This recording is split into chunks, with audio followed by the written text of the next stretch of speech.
कांग्रेस सांसद राहुल गांधी की सदस्यता को रद्द किए जाने का एक मुद्दा देश में चर्चा का विषय बना हुआ है और हमारे साथ मौजूद हैं professor B S Rawat advocate. B S Rawat ji, ये बताइए, कांग्रेस सांसद राहुल गांधी को सूरत डिस्ट्रिक्ट कोर्ट के द्वारा सजा सुनाई जाती है और तत्काल ही उनकी सदस्यता छीन ली जाती है, रद्द कर दी जाती है। कानून की दृष्टि में किस नजरिए से देखते हैं आप? मैं सर्वप्रथम तो आपका आभार व्यक्त करता हूं कि आपने मुझे अपने विचार व्यक्त करने का अवसर प्रदान किया।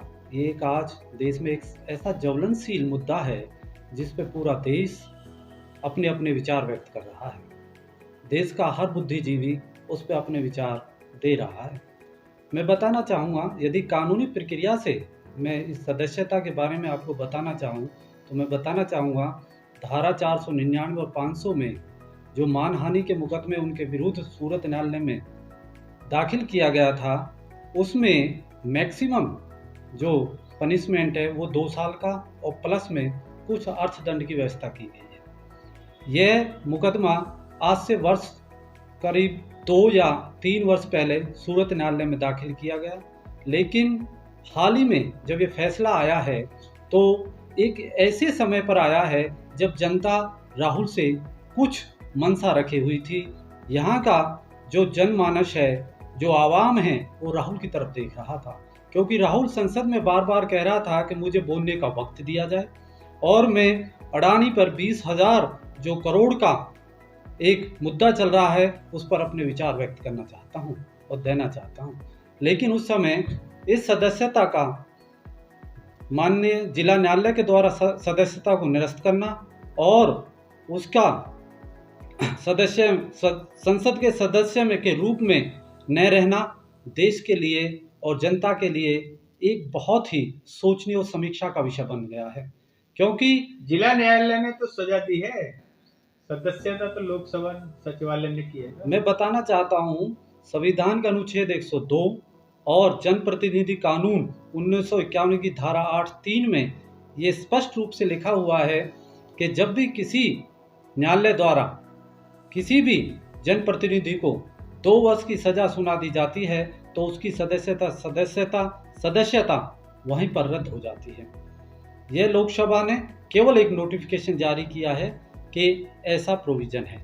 सदस्यता तो उसी समय समाप्त हो गई जब माननीय जिला न्यायालय ने यह आदेश दिया।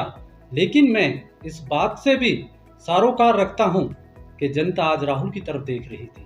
वो कुछ खुलासा करना चाहते थे, देश की जनता को बताना चाहते थे, इसलिए इसमें थोड़ा सा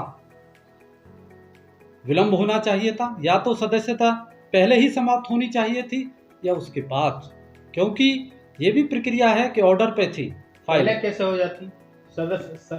सजा मिलने से पहले कैसे हो जाती? सजा मिलने के तत्काल बाद हुई है। मैं माननीय न्यायालय की बात कह रहा हूँ, ये सजा पहले भी सुनाई जा सकती थी या बाद में भी हो सकती थी, इतना प्रोविजन हो सकता था। लेकिन इस समय इस सजा का आना जनता के लिए और लोकतंत्र के लिए दुर्भाग्य का विषय है, क्योंकि जनता राहुल से कुछ अपेक्षाएं लगाई हुई थी और राहुल जी कुछ खुलासा करना चाहते थे।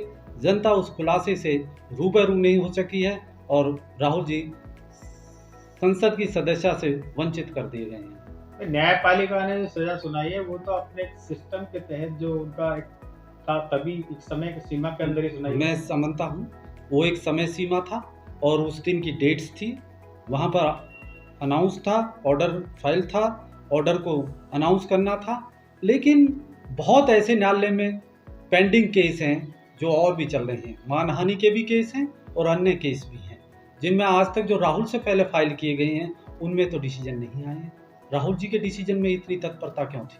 अच्छा, ये बताइए, यदि सजा पर स्टे हो जाता है जो हाई कोर्ट या और जो बड़ी सर्वोच्च न्यायालय है, तो ऐसी स्थिति में क्या जो राहुल गांधी की सदस्यता है वो वापस बहाल हो जाएगी? क्या प्रोविजन है? क्योंकि हम जानते हैं हम हाई कोर्ट में अपील में जा सकते हैं धारा 423 में, और अपील में जाकर हम पुनः उस पर स्टे ले सकते हैं।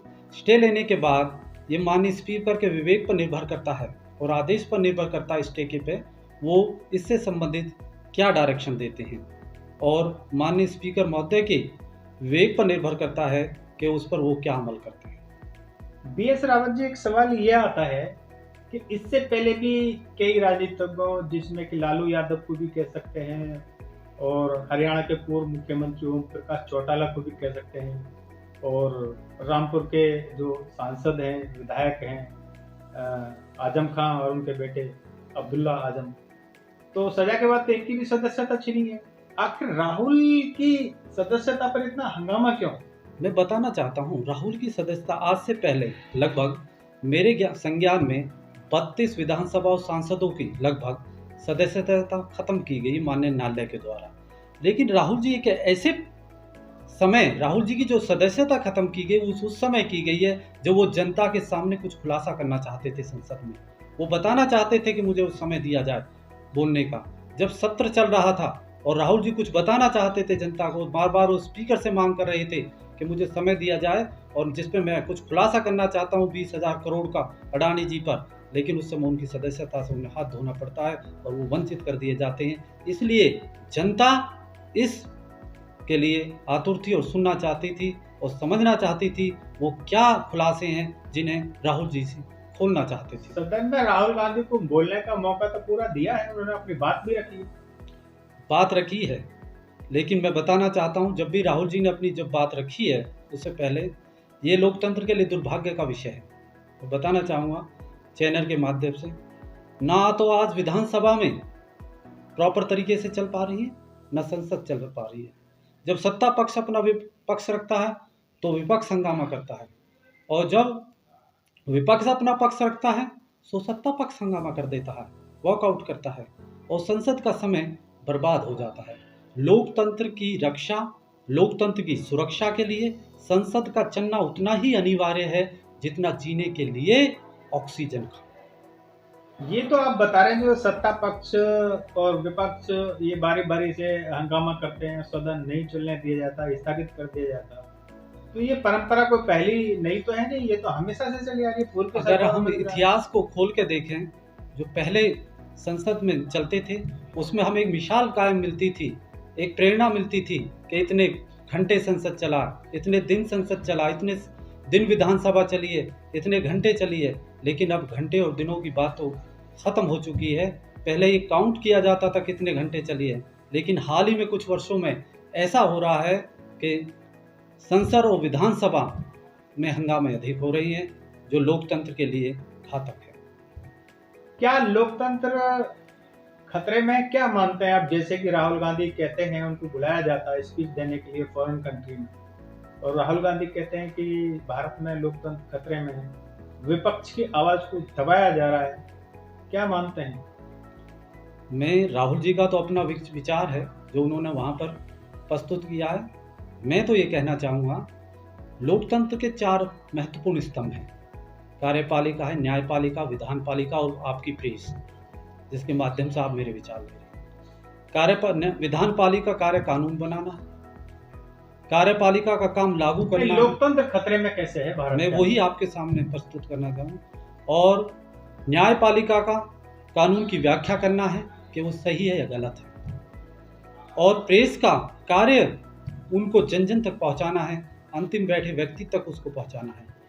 लेकिन यदि कोई भी संस्था एक दूसरे के अधिकार क्षेत्रों को हनन करेगी या एक दूसरे के अधिकार क्षेत्र में इंटरफेयर करेगी तो लोकतंत्र का लिए घातक है, लोकतंत्र के लिए दुर्भाग्य का विषय होगा। आज कुछ ऐसा प्रतीत हो रहा है कि कहीं ना कहीं जो भारत में शक्तियों के पृथक्करण का सिद्धांत था संविधान में, वहाँ कहीं ना कहीं उसमें हमारे द्वारा या हमारी संस्थाओं के द्वारा उसमें कहीं ना कहीं इंटरफेयर किया जा रहा है। एक बार फिर हम उसी सवाल पर आते हैं कि रामपुर के सांसद आजम खां और विधायक उनके बेटे अब्दुल्ला आजम की सदस्यता छीन ली जाती है। इसके साथ भी और समय समय पर ऐसे मामले आते रहे, और दूसरी ओर ओम प्रकाश चौटाला जो कि हरियाणा के पूर्व मुख्यमंत्री और लालू यादव भी अयोग्य घोषित हो जाते हैं। आखिर राहुल की सदस्यता जाने पर इतना हंगामा क्यों?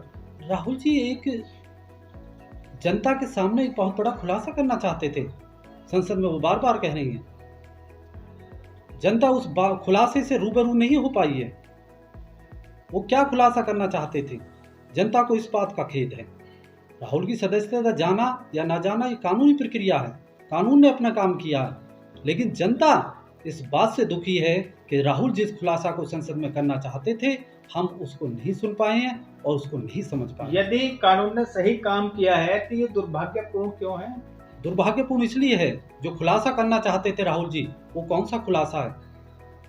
खुलासा आप भी कर सकते हैं जनता के बीच। जनता के बीच जो खुलासा किया जा रहा है, जब जनता में उन्होंने जाना चाहते हैं तो जनता के बीच जो खुलासा उन्हें करना है, जनता उस बात को, एक जो सांसद की बात को महत्व देती है, वो एक आम व्यक्ति की बात को महत्व नहीं दिया जाता।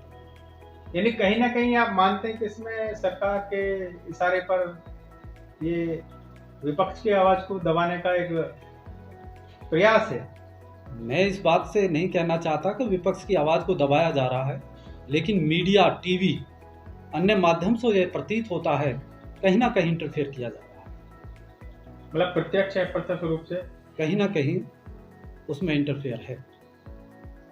तो ये थे कानूनविद एडवोकेट प्रोफेसर BS रावत। इनका साफ कहना है कि राहुल गांधी को सजा सूरजपुर डिस्ट्रिक्ट कोर्ट के द्वारा हुई है और तत्काल ही लोकसभा सचिवालय ने नोटिफिकेशन जारी कर दिया है उनके अयोग्य हो जाने का।